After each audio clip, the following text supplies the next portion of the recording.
11. Brest, novembro de 1807. Na primeira semana de novembro, uma esquadra de navios franceses se preparava para deixar o porto de Brest, situado no ponto mais ocidental da Bretanha, na França. A intenção dos franceses era percorrer o Golfo de Biscaia à procura de navios britânicos que pudessem capturar, ou, se não o conseguissem, impedir que os britânicos fizessem qualquer coisa que parecessem estar pretendendo fazer. O vento soprava da terra sem cessar. Os marinheiros franceses preparavam-se com rapidez e eficiência. Os navios estavam quase prontos quando nuvens negras e pesadas surgiram de súbito, e uma chuva começou a cair. Era perfeitamente natural que em um porto tão importante como Brest houvesse um grande número de pessoas estudando os ventos e as condições meteorológicas. Exatamente no momento em que os navios estavam prontos para zarpar, várias delas correram alvoroçadas para os estaleiros a fim de avisar os marinheiros de que havia algo estranhíssimo relacionado à chuva. As nuvens, disseram, tinham vindo do norte enquanto o vento soprava do leste. Algo impossível, mas acontecera. Os capitães dos navios mal tiveram tempo de ficar estupefatos, incrédulos ou amedrontados, conforme a índole de cada um, quando outra notícia chegou. A enseada de Brest consiste de uma baía interior e outra exterior. A interior separada do mar aberto por uma península estreita e comprida. Enquanto a chuva se intensificava, os comandantes dos navios franceses foram informados de que uma grande frota de embarcações britânicas havia aparecido na baía exterior. Quantos navios? Os informantes não sabiam dizer. Mais do que se poderia facilmente contar, talvez uma centena. Assim como a chuva, os navios haviam chegado de repente, vindo de um mar vazio. Que tipo de navios eram? E isso era o mais estranho de tudo. Eram navios de alto bordo, navios de guerra de 2 ou 3 convéses fortemente armados. Uma notícia espantosa. O número grande de navios e seu tamanho imponente eram, na verdade, mais intrigantes do que a súbita aparição deles.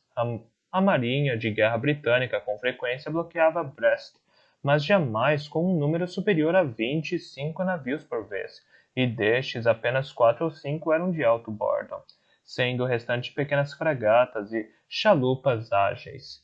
Tão singular era aquela história de uma centena de navios que os capitães franceses não acreditaram nelas antes de seguirem até Lochrist ou Camaret Saint-Germain, ou a outros lugares de onde pudessem ver os navios do alto dos rochedos com os próprios olhos. Os dias passaram, o céu tinha a cor do chumbo e a chuva continuava a cair.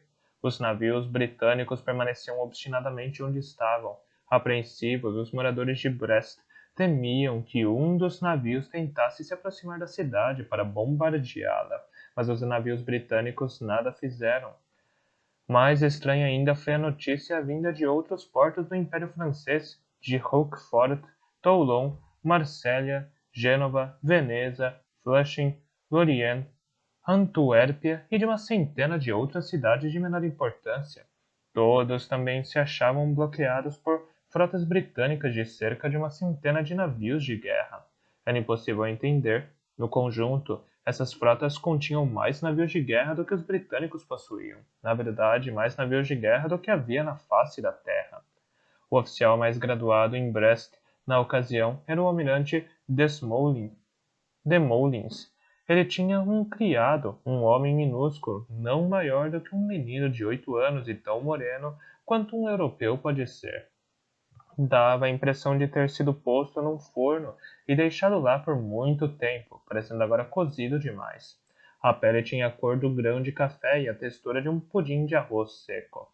O cabelo era preto, emaranhado e engordurado como as vértebras e as remiges encontradas nas partes menos suculentas de uma galinha assada. Ele se chamava Perroquet, que significa papagaio. O almirante Desmoulins tinha muito orgulho de Perroquet. Orgulho de seu tamanho, orgulho de sua inteligência, orgulho de sua agilidade e, acima de tudo, orgulho de sua cor. O almirante Desmoulins com frequência se vangloriava de que vira negros que pareciam brancos perto de Perroquet. Foi Perroquet quem ficou sentado na chuva durante 4 dias estudando os navios através de um monóculo. A chuva jorrava do chapéu bicorne de tamanho infantil, como se de 2 calhas pequeninas.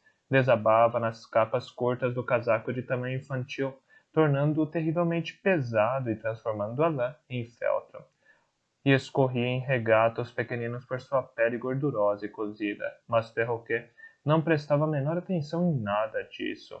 Depois de 4 dias, Perroquet suspirou, pôs-se de pé de um salto, espreguiçou-se, tirou o chapéu, coçou bastante a cabeça, bocejou e disse: Bem, meu almirante, são navios mais esquisitos que já vi e não os entendo. Em que sentido, Perroquet? Perguntou o almirante. Reunidos com Perroquet nos rochedos perto de Camaret Saint-Julien, estavam o almirante Desmoulins e o capitão Dumont, e a chuva também jorrava dos chapéus bicornes deles, transformando em feltro a lã de seus casacos e enchendo suas botas com um dedo de água. Bem, respondeu Perroquet. Os navios ficam no mar como se parados na calmaria, mas eles não estão parados. Sopra um forte vento oeste que deveria impeli-los contra as pedras. Mas por acaso isso acontece? Não. Os navios baralaventeiam? Não. Reduzem a vela? Não. Perdi a conta das vezes que o vento mudou desde que sentei aqui, mas o que fizeram os homens naqueles navios? Nada. O capitão Dumont, que não gostava de Perroquet e tinha inveja da influência que ele exercia sobre o almirante, gargalhou.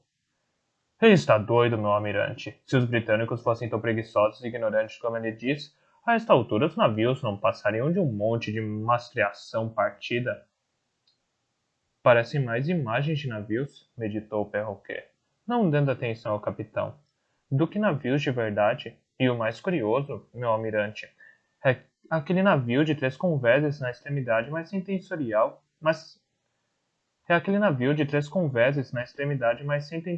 da fileira.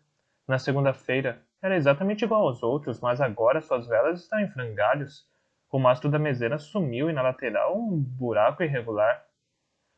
Urra! Exclamou o capitão Dumont. Alguma valente tripulação francesa infligiu esse estrago enquanto ficamos aqui conversando. Perroquet sorriu. E acha, capitão, que os britânicos permitiriam que um navio francês se aproximasse dos 100 navios, arruinasse um deles e depois se afastasse navegando calmamente outra vez? Ah, capitão, eu gostaria de vê-lo fazer isso com o seu barquinho. Não, meu almirante. Na minha opinião, aquele navio britânico está derretendo. Derretendo? Exclamou o almirante surpreso. O casaco se abaula como a sacola de tricô de uma velha, disse Perroquet. E os gurupés e a vaga de cevadeira estão decaindo dentro d'água?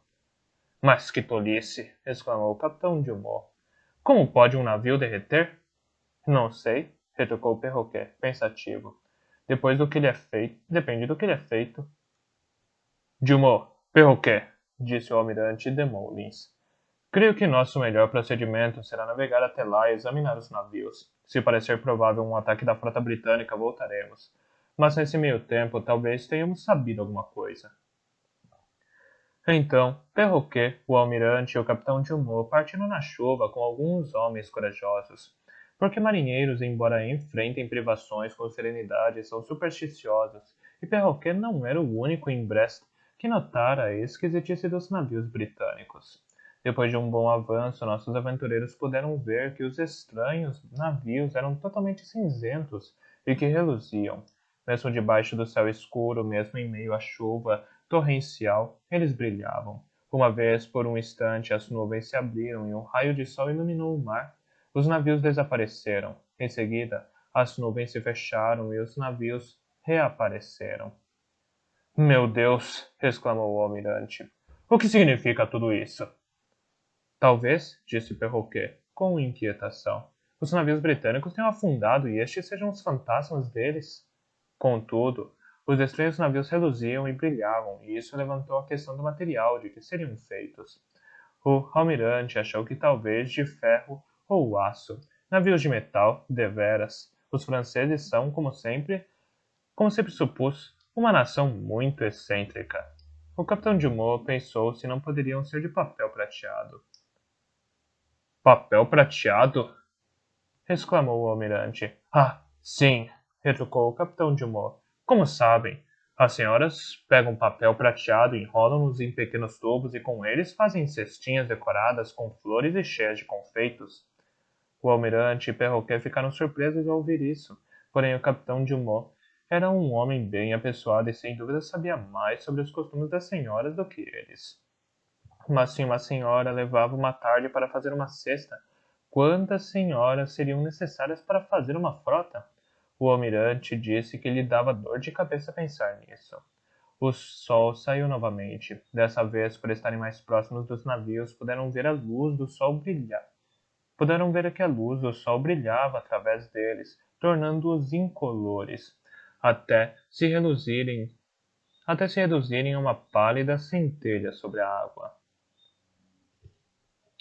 Vidro, disse o almirante, quase acertando, mas foi o inteligente Perroquet quem por fim chegou à verdade. Não, meu almirante, chuva. São feitos de chuva. À medida que a chuva caía do céu, as gotas se aglutinavam e formavam massas sólidas, pilares, vigas e velas que alguém moldara à semelhança de uma centena de navios. Perroquet, o almirante e o capitão Dumont estavam mortos de curiosidade para saber quem teria feito aquilo, e concordavam que deveria ter sido um mestre de chuva. Mas não apenas um mestre de chuva, exclamou o almirante. Um mestre titereiro. Vejam como balançam para cima e para baixo sobre a água. Como as velas inflam e desinflam. São com certeza as coisas mais belas que já vi, meu almirante, concordou o Perroquet.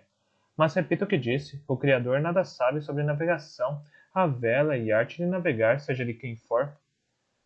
Durante 2 horas, o navio de madeira do almirante navegou através dos navios de chuva. Como eram navios de chuva, não emitiam som algum, nenhum estalo de madeira, nenhum rufar de velas ao vento, nenhum chamado de marinheiro a seu colega. Várias vezes, grupos de homens de chuva de rosto liso se aproximaram da amurada do navio para inspecionar o navio de madeira e sua tripulação de homens de carne e osso, mas o que pensavam os marinheiros de chuva ninguém soube dizer. Contudo, o almirante, o capitão e Perroquet sentiam-se perfeitamente seguros, porque, como comentou Perroquet, mesmo que os marinheiros de chuva queiram atirar contra nós, contam apenas com balas de canhão de chuva, e nós ficaríamos somente molhados.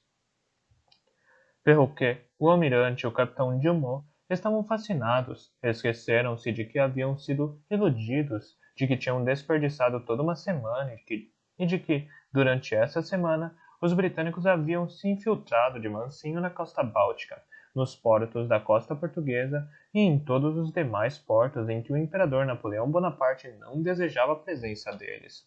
Mas o encantamento que mantinha os navios nos locais parecia estar enfraquecendo, o que talvez explicasse o derretimento do navio na extremidade mais setentrional da frota. Passadas 2 horas, a chuva cessou e, no mesmo instante, o encantamento se quebrou, o que Perroquet, o almirante e o capitão Dumont perceberam por um curioso efeito dos sentidos, como se tivessem apreciado um quarteto de cordas ou tivessem sido por um momento atordoados pelo lampejo de uma cor azul. No instante, os navios de chuva se transformaram em navios de névoa, e em seguida a brisa os dispersou com um sopro suave. Os franceses estavam sozinhos no Atlântico deserto.